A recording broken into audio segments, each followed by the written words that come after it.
Top quality और consistent performance के लिए सिर्फ सिल्वर पंप्स। टॉप क्वालिटी और कंसिस्टेंट परफॉर्मेंस के लिए सिर्फ सिल्वर पंप्स, नाम याद रखना। काँग्रेसच्या पदयात्रेला सुरुवात झालेली आहे। गिरगाव चौपाटीला लोकमान्य टिळक यांच्या पुतळ्याला अभिवादन केल्यानंतर शहीद तुकाराम ओंबळे यांच्या स्मारकाला अभिवादन केल्यानंतर काँग्रेसचे सगळे नेते पदाधिकारी जे आहेत ते पदयात्रेला सुरुवात करत आहेत। तुषार गांधी जी आपल्या सोबत आहेत।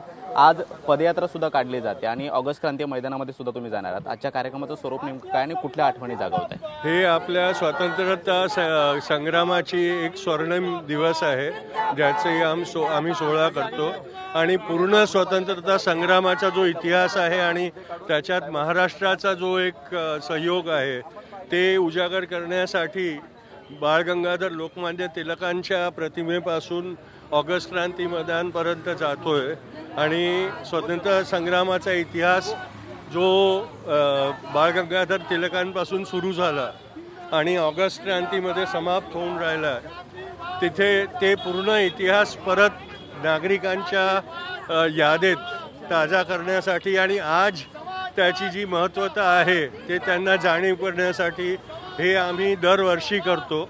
आणि आमच्या वरिष्ठ स्वतंत्रता सेनानी नेता डॉक्टर जी परीखने सुरू केलेली हे जे प्रथा आहे ते आम्ही पुढे घेऊन चाललो। ब्रिटिशांना भारतातून घालवण्यासाठी भारत छोडो आंदोलन सुरू करण्यात आलेलं होतं, मात्र सध्याची राजकीय परिस्थिती थोडीशी वेगळी आणि भाजपला सत्तेतून बाजूला करण्यासाठी पुन्हा एकदा काँग्रेसचं सरकार यावं यासाठी सुद्धा तुमचे प्रयत्न सुरू आहेत। विरोधी पक्ष म्हणून सातत्यानं कणखर भूमिका राहुल गांधी यांच्या माध्यमातून मांडली जाते। काय नेमकं सांगायचं? बघा, ह्याच्यात पक्ष राजनीती महत्त्वाची नाही आहे, इथे राष्ट्राची राजनीती महत्त्वाची आहे आणि आपलं जे संविधानात्मक लोकशाही आहे त्याला सबळ करण्यासाठी जे लोक त्या लोकशाहीला आणि संविधानाला कमजोर करण्याची कोशिश करून राहिले त्यांच्या विरोधात जनताचा आवाज उठवण्याची हा एक प्रयत्न आहे आणि त्याच्यात जे समविचारी सगळे संस्था आहेत ते एकत्र आले।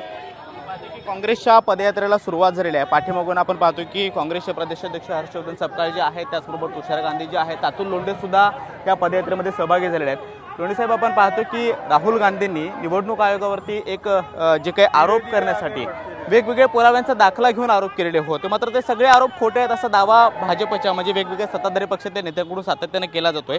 राहुल गांधी निवडणूक आयोगाला एक्सपोज करण्यासाठी वेगवेगळ्या माध्यमातून वेगवेगळे पुरावे जनतेसमोर आणण्याचा प्रयत्न करतात। असं आहे की कुठला चोर म्हणत नाही मी चोरी केली। जेव्हा आपण कटघऱ्यामध्ये उभं करतो चोराला, तेव्हा जज विचारतो आर यू गिल्टी, तो म्हणतो no I am not guilty आणि तिथून केस सुरू होतो।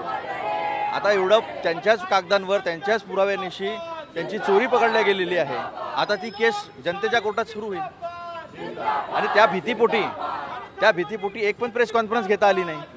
काय म्हणतात, अमित शहा तुमच्या आजोबाच्या काळापासून चालू आहे, उगाच निवडून आले का? हे निवडून आले ना, 98 मध्ये पण आले, 78 मध्ये पण आले, 2014 मध्ये पण आले। तर हे सगळं जे आहे उत्तर नसल्यामुळे अशी अवस्था झालेली आहे आणि आता काय करू आणि काय नाही अशी परिस्थिती झालेली आहे। त्यामुळे आता पुढचा कुठला चोरीचा मार्ग जो आहे तो शोधण्याचा प्रयत्न हे डाकू लोक करतील। राहुल गांधींनी पत्रकार परिषद घेऊन निवडणूक आयोगाबद्दल आरोप केल्यानंतर दुसरा एक चर्चा रंगली, ती म्हणजे त्याच दिवशी उद्धव ठाकरेंना शेवटच्या रांगेत बसण्याची, यावरून राजकारण करण्यात आलं। असं आहे की इतका फालतू विषय आहे, तो मोठा करण्याचं कारण काय आहे?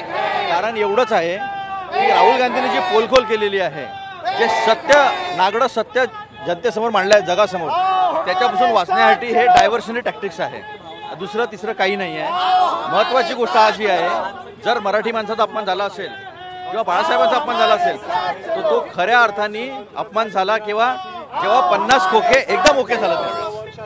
शेवटचा प्रश्न माझा आजच्या दिवसाबद्दल आहे। आज ऑगस्ट क्रांती दिन आहे आणि त्यासाठी ही पदयात्रा आपण काढतो आहोत। दरवर्षी ऑगस्ट क्रांती मैदानामध्ये वेगवेगळे कार्यक्रम असायचे, मात्र यावेळेला गिरगाव चौपाटीपासून लोकमान्य टिळकांच्या पुतळ्याला अभिवादन करून शहीद तुकाराम ओंबळेंच्या पुतळ्याला अभिवादन करण्यात आलं। काँग्रेसकडून हे वेगळं एक पाऊल आहे यावर्षी? नाही, बिलकुल हे पाऊल आठवण देण्यासाठी आहे की हा स्वातंत्र्य लढा आम्ही कशासाठी लढलो, महात्मा गांधींपासून अनेक लोकांचे बलिदान कशासाठी झाले, तर ते स्वातंत्र्य समता बंधुतेसाठी झालेले आहे। ते मूल्य पुन्हा पुन्हा आठवण ठेवण्याची गरज आहे आणि कधी नव्हे ती आज जास्त गरज आहे, कारण त्याच्यावर खाला आज बसतोय धर्माच्या नावानं, जातीच्या नावानं, प्रांतीच्या नावानं, भाषाच्या नावानं। त्याच्यामुळे आज त्याची गरज जास्त आहे आणि लोकांमध्ये हे जाणं गरजेचं आहे की we the people of India, आम्ही भारताचे लोक, ही आपली ओळख आहे। मी हिंदू, मी मुसलमान, मी ख्रिश्चन, मी जैन, मी बौद्ध, ही आमची एक स्वतःची आयडेंटिटी झाली. पण आमची राजकारण थांबून समतेचा बंधुभाव, स्वातंत्र्य, समता, बंधुता या मूल्यासाठी लढलो ना आपण. या मूल्यासाठी लढलो. राजेशाही संपली आणि नागरिकांची नागरिकशाही आली, लोकशाही. त्याचे मूल्य जपणं गरजेचं. अतुल लोंढे सुद्धा आपल्यासोबत होते आणि काँग्रेसच्या सगळ्या या नेत्यांकडून, पदाधिकाऱ्यांकडून ही पदयात्रा जी आहे ती काढली जाते. काँग्रेसचे प्रदेशाध्यक्ष हर्षवर्धन सपकाळ, त्याचबरोबर तुषार गांधी यामध्ये आहेत. मात्र काँग्रेसचे इतर मोठे जे काही ते बडे नेते आहेत ते यामध्ये पाहायला मिळत नाही आहेत. मात्र हर्षवर्धन सपकाळ यांच्यासोबत तुषार गांधी आणि अतुल लोंढे आणि इतर काही महत्त्वाचे पदाधिकारी सुद्धा या पदयात्रेमध्ये सहभागी झाल्याचं पाहायला मिळतं आहे. कॅमेरामॅन खंडूसोबत मी कृष्णा सोनारवाडकर, TV9 मराठी, मुंबई.